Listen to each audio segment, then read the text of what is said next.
أهلا وسهلا بمشاهدين الكرام. اليوم راح نعمل وصفة جديدة من وصفاتي، والوصفة تتضمن طريقة عمل الكاستر لكثرة الطلبات من الأصدقاء. اليوم راح أعمل لكم إياها إن شاء الله تعجبكم وتنال رضاكم.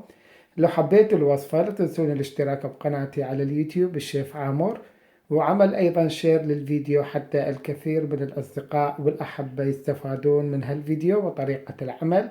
لعمل الكاستر راح نحتاج للمواد اللي احنا حضرناها قبل بوقت. راح نحتاج إلى كيسين من الكاستر الجاهز، سعة كل واحد من عندهم 37 جرام. وأيضا راح نحتاج إلى فانيلا سكر 8 جرامات، سعة كل وحدة من عندهم يعني 16 جرام من الفانيلا. وأيضا راح نحتاج إلى ملعقتين أكل من السكر ولتر حليب كامل الدسم. راح ننتقل على الطباخ وتشوفون طريقة العمل. راح نضع الحليب البارد، طبعا الحليب بارد مو حامي، والطباخ بعد ما علقنا احنا الطباخ وضعنا اللتر من الحليب بهذا الشكل. بعد ما وضعنا الحليب راح نضع احنا الفانيلا، الكيسين من الفانيلا راح ينطيها نكهة لذيذة. هذا الكيس الثاني 16 جرام. بعد ما وضعنا احنا الفانيلا سكر راح نخلط شوية بهذا الشكل، وراح نخلط ايضا احنا السكر مع الحليب والفانيلا ملعقتين من الاكل. والسكر اختيارية، تقدرون تضعون ملعقة واحدة او تعملوها بدون سكر بس تستعملون فانيلا سكر. بعد ذلك راح نضع احنا الكاستر بهذا الشكل ونخلط أول كيس حتى تذوب عندنا جيدا. بعد ما ذاب الكيس الأول راح نضع احنا الكيس الثاني بهذا الشكل كل الكمية وراح نخلط. بعد ما يذوب جيدا راح نبدي احنا نفتح النار على درجة عالية بالبداية ونخلط حتى تتجانس المواد وتصير عندنا جاهزة الوصفة. راح نخلط،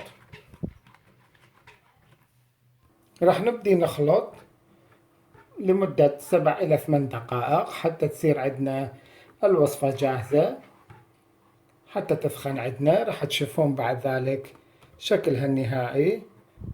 هذه الوصفة جدا جميلة ولذيذة ويرغبوها الكبار والصغار. لو حبيتوا تعملوها ألوان راح تشوفون أيضا إن شاء الله، اكتبوا لي راح أعمل لكم إياها عدد ألوان لو حبيتوا هذه الوصفة. اليوم راح نعملها لونها الأبيض. لو حبيتوا تشوفون الوصفة بألوان أخرى راح أعمل لكم إياها إن شاء الله، اكتبوا لي. هذه الوصفة جدا سهلة ولازم تقفون حتى نخلط لمدة من 7 إلى 8 دقائق حتى تثخن، لا تتركوها. حاولوا تخلطون بهذا الشكل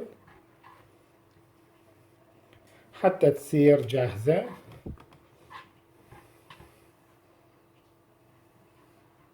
بعد مرور تقريبا من 6 إلى 7 دقائق بدأت تثخن عندنا الوصفة بهذا الشكل مثل ما شفتوها. راح ننصي النار ونضعها على رقم 3 حتى لا تحترق من تحت وتكون عندنا الوصفة جاهزة.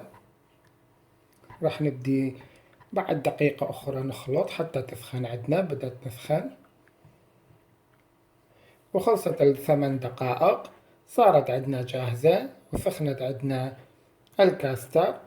بعد ما ظلينا تقريبا من 7 إلى 8 دقائق نخلط بها وطفينا النار ووضعناها على نفس النار اللي احنا طفيناها. راح تبدي تثخن عندنا بعد أكثر. صارت جاهزة بهذا الشكل، شكلها حلو. وتقدرون انتم بمكان الفانيلا تحطون ماء ورد حسب رغبتكم النكهة.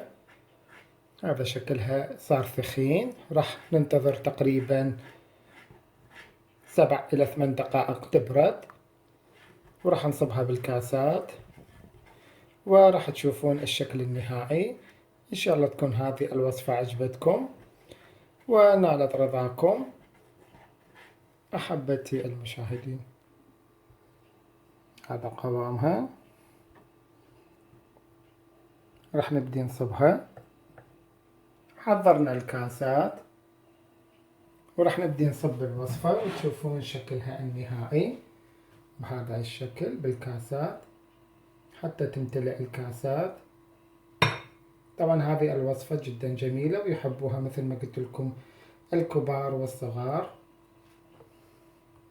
ما شاء الله الكمية طلعت وفيرة هذا الشكل، كاستين مملوءتين من هذه الوصفة الجميلة.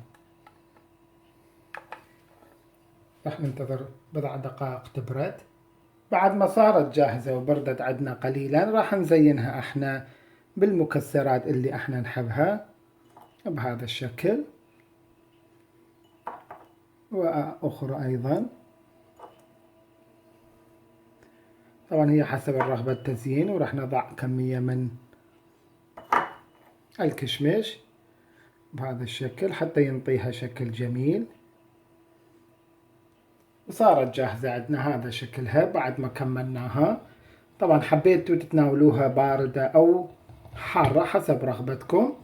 الوصفة جدا جميلة وبنفس الوقت سهلة وبسيطة، وصحة وعافية لجميع الأصدقاء والأحبة على جميع المواقع التواصل الاجتماعي: فيسبوك، يوتيوب، انستغرام، تويتر، جوجل، الشيف عامر.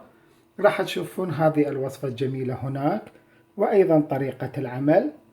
لو حبيتوها اشتركوا بقناتي حتى يوصلكم المزيد مني، وأشكر جميع تعليقاتكم الجميلة ومروركم الجميل أحبتي المشاهدين والمتابعين، ودمتم برعاية الله وحفظه، وانتظرونا بوصفات جديدة راجع لكم إن شاء الله قريبا.